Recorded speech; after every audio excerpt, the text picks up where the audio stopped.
বন্ধুরা, আবার তোমাদের জন্য একটা নতুন রেসিপি নিয়ে এসেছি। দেখে ভয় পেয়ে গেলে? আজকে আলু পটলের রেসিপি না, আলু পটলের খোসার রেসিপি। ভয় পেও না, দারুণ খেতে হয়। কাউকে যদি না বলো কেউ বিশ্বাসই করতে পারবে না। সেই জন্যে অবশ্যই আলু আর পটলের খোসা নিয়ে নিয়েছি, যেটা আমরা ছাড়িয়ে রান্না করি। আলু পটল তো রান্না হয়েছে, এবার খোসাগুলোকে দিয়ে একটা দুর্দান্ত রেসিপি হবে। এইটা কিন্তু অনেক পুরনো রেসিপি, পুরনো দিনের মাদের না ঠাকুমাদের রেসিপি বলতে পারো, দিদা ঠাকুমাদের। চলো, এই জন্যে আলু পটলের খোসাগুলোকে অবশ্যই ভালো করে সুন্দর করে ধুয়ে নিতে হবে জল দিয়ে। ভালো করে ধুয়ে তারপরে এটাকে ছোট ছোট করে কাটবো। আর জলটা পারলে গাছের গোড়ায় দিয়ে দিও, গাছগুলো একটু পুষ্টি পেয়ে যাবে, আর কিছুই না। দেখো, কেটে একদম ঝুরি ঝুরি করে, দেখতে পাচ্ছ ছোট ছোট করে কেটে নিয়েছি, একসাথেই কেটে নিয়েছি।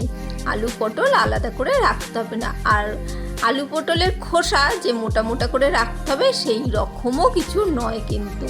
আমি যেরকম সাধারণ আলু পটল সারানো হয় সেই রকম, কারণ আলুগুলো যদি একটু মোটা হয়ে যায় পটলের খোসাগুলো একদম পাতলা পাতলা, সেই জন্যে ঠিকঠাক হবে না।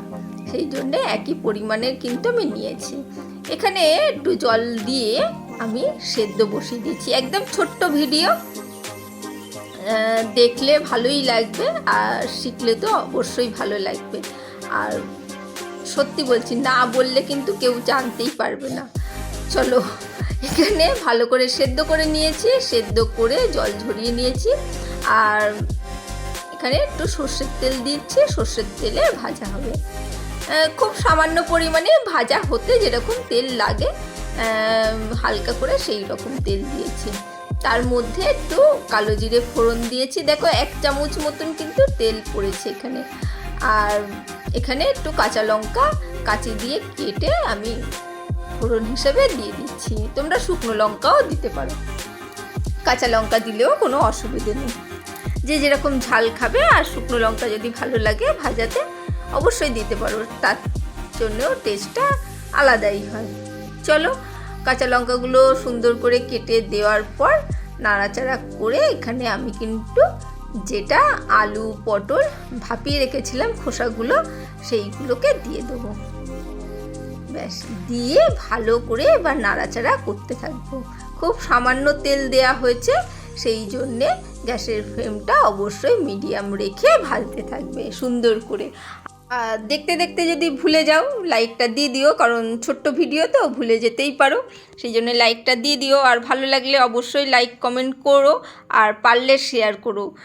কারণ এই রকম রেসিপি জানি না কে কে এরকম খেয়েছো, আর না করে খাওয়ালে পর্যন্ত, আমি বলছি না বলা পর্যন্ত কিন্তু কেউ জানতেই পারবে না। এখানে একটু লবণ দিয়ে দিয়েছি, দিয়ে হালকা করে নাড়াচাড়া করে ভাজতে থাকছি। আর ওই যে বললাম, একটু লো ফ্লেম রেখে ভাজবে, কারণ তেলটা খুব কম দেয়া হয়েছে।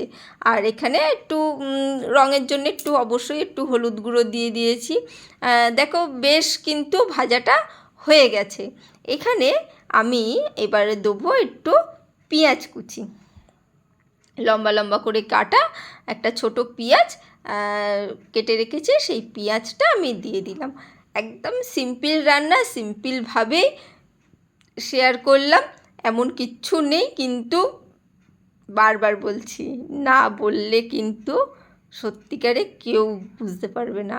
আমার বাড়িতে তো কেউ বুঝতে পারিনি যখন করেছিলাম। এগুলো তো সব সময় হয় না, মাঝে সাঝেই হয়।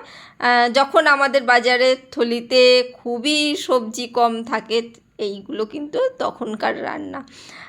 পেঁয়াজটা হালকা নাড়াচাড়া করার পর বেশ নরম হয়ে গেছে, তখন একটু পোস্তর দানা একটু ছড়িয়ে দিলাম। মানে পোস্ত বাটা না, গুঁড়ো, মানে গোটা পোস্ত, সেটাই ছড়িয়ে দিলাম উপর থেকে। ব্যাস, সেটা নাড়াচাড়া করে গরম গরম ভাতে একদম দেবে, আর কিচ্ছু লাগবে না। সত্যিকারে বলছি, একবার সত্যিকারে ট্রাই করে দেখো। একদম ঠাকুমা দিদিমাদের সেই পুরনো দিনের রান্না, আর খেয়ে বলো কে কীরকম বললো। না বলছি না, না বললে কিন্তু তারা কিন্তু জানতেই পারবে না। আলু পটলের খোসা তাদের খাইয়ে দিলে। চলো আজকের জন্য টাটা, বাই বাই। আবার দেখা হবে অন্য কোনো দিন, অন্য কোনো ভিডিওতে। এই রকম মজাদার রেসিপি দেখার জন্য লাইক, কমেন্ট, শেয়ার করো।